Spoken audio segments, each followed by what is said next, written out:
Artificial Frontier Podcast. Buckle up, everybody, because this time on the deep dive, we're going deep into a story wilder than any fiction. The life of Freeway Rick Ross. Yeah, you think you know the name, the notorious crack kingpin, right? Right. But trust me, there's way more to it. And that's what we do here, uncover those layers nobody talks about. You've really gone all out on this one, haven't you? Exclusive interviews, court documents, the works. Had to. This is Freeway Rick Ross we're talking about. His life, it's like a reflection of a whole era in America, you know? Okay, so where do we even begin with the story this massive? Well, it all starts with a young Ricky Ross. Not on the streets, but on the tennis courts, believe it or not. Wait, seriously? Tennis court? I kid you not. He had dreams of going pro. Yeah. I mean, the guy even played against Dorsey High. Wow. And if you know LA basketball, that's saying something. Exactly. And he idolized Arthur Ashe, had real talent, they say. Okay, so picture this. South Central LA in the 70s and 80s, a young, gifted athlete with big dreams. What happened? Life threw him a curveball. See, when it came out that Ross struggled with literacy, the support just wasn't there for him, you know, especially back then, and especially for a young black man. Man, that's tough. You can only imagine how disillusioned he must felt. And wasn't that around the time gangs like the Crips were really starting to take hold? Exactly.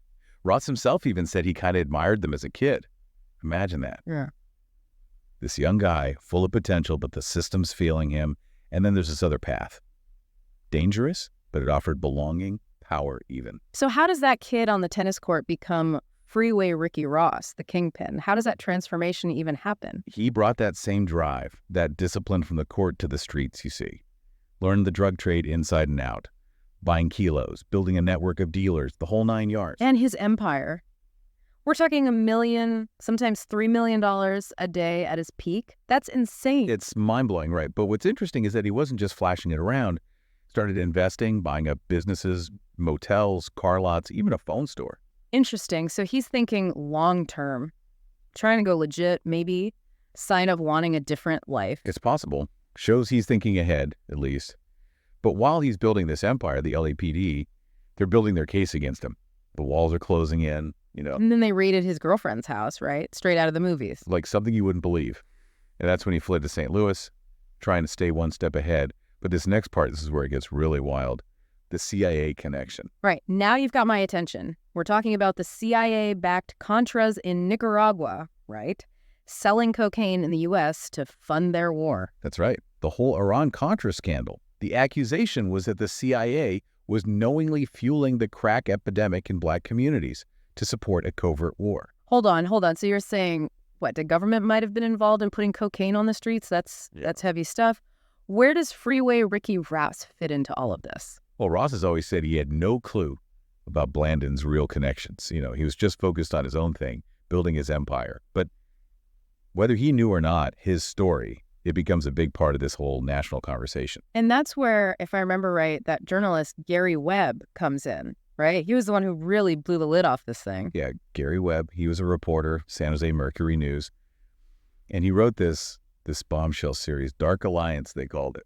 Dark Alliance, yeah, I remember that. His investigation, that's what really exposed this whole CIA Contra crack connection to the world, you know. Talk about a bombshell, right? I mean, what happened after that? Oh, man, it was huge. Outrage, investigations, the whole 9 yards. It totally shifted the conversation about the drug war. Suddenly, it wasn't just about guys like Freeway Ricky Ross, the criminals, you know. It was about power.race. Mm-hmm. The government maybe even playing a part in this whole crisis. Okay, but even with all of that coming out, Ross still gets hit with a life sentence in 96. How does that even happen? It's complicated, right? Even with all the attention of the CIA and everything, he was still held accountable for what he did, his part in it all. That life sentence, though, it really showed the human cost of this whole thing, you know? Yeah, no kidding. So there he is, locked up, life sentence. You'd figure that's the end of the story. But this is Freeway Ricky Ross we're talking about. Something pretty amazing happens during that time. Yeah, it really is something. Yeah. He's in prison, right? And he teaches himself to read, devours books, learns about the law, starts to really understand what he did, the consequences. It's a huge change, a real transformation. But he was rebuilding his life from the inside out. Exactly. And it wasn't just about him either. He learns about this legal thing, the Booker and Fanf law. Yeah. Basically, it means that prisoners who really show they've changed, they can get their sentences reduced. Okay, so he's got this knowledge, this commitment to toning his life around, but could he actually use it to get out? He did. Ross used it to appeal his sentence, and it worked. His dedication, everything he'd done to change, it all came together. The life sentence, it gets reduced, and he walks out of prison a different man. No, that's a story, proof that second chances are real. But after a life like that, the streets, drugs, prison. Yeah. What does freedom even look like for a guy like Freeway Ricky Ross? For Ross, freedom wasn't just about getting out. It was about taking back his story, owning it. He starts speaking out against drugs, telling his story to keep young people away from that life. Even wrote books about it. No holds barred, the drug game, the consequences, everything. He wanted people to learn from his experience to make a difference. Exactly. He knew his story had power, and he used it. But just as he's building this new life, something else happens. It takes him right back to court. But this time, it's a different kind of fight. Wait a minute. Are we talking about the rapper Rick Ross? No, you're kidding, right? The rapper with the beard, all the hits. What's he got to do with Freeway Ricky Ross? It's crazy, right? Like something you wouldn't believe.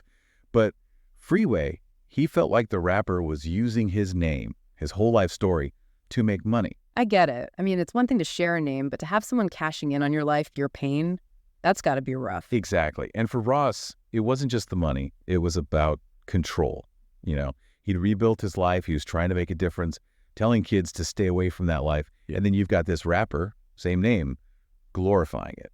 So did he confront him? Lawsuit? What? He sued him. Claimed he was using his name, his likeness, everything. Big legal battle. Seriously? What'd the rapper say? Oh, man, he gave different stories about his name, how he came up with it. Wasn't a good look. Wow. So what happened? Did Freeway Ricky Ross win? It dragged on. You know how these things go. Didn't really get the resolution he was hoping for. But for him, it was about something bigger, too. It's about how black drug dealers get shown in the media, Yeah, he's spoken out about that before, like with Snowfall, that show about the crack epidemic. Exactly. He said they should have talked to him. Someone who was really there. Said the show, it was entertaining, but it didn't show the real story, the damage, He's not hiding from his past, but wants it to be a lesson, not entertainment. Right. More nuance, more honesty. So we've gone from tennis courts to the crack epidemic, the CIA, prison, and now a rapper stealing his name. Freeway Ricky Ross's life is wild. What a story. What's the takeaway here? It makes you think, man, about race, about opportunity, about who really wins and loses in the drug war. It's not simple. And through it all, he comes out the other side trying to do good, helping people, especially in the legal marijuana industry, right? Yeah, he's a big advocate for social equity, helping the people who were hurt the most by the drug war get a fair shot.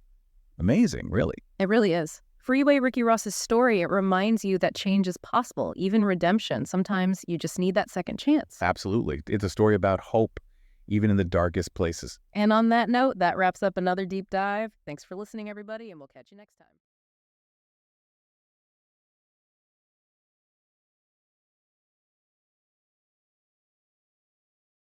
Artificial Frontier Podcast. Artificial Frontier Podcast. Artificial Frontier Podcast. Artificial Frontier Podcast. Artificial Frontier Podcast.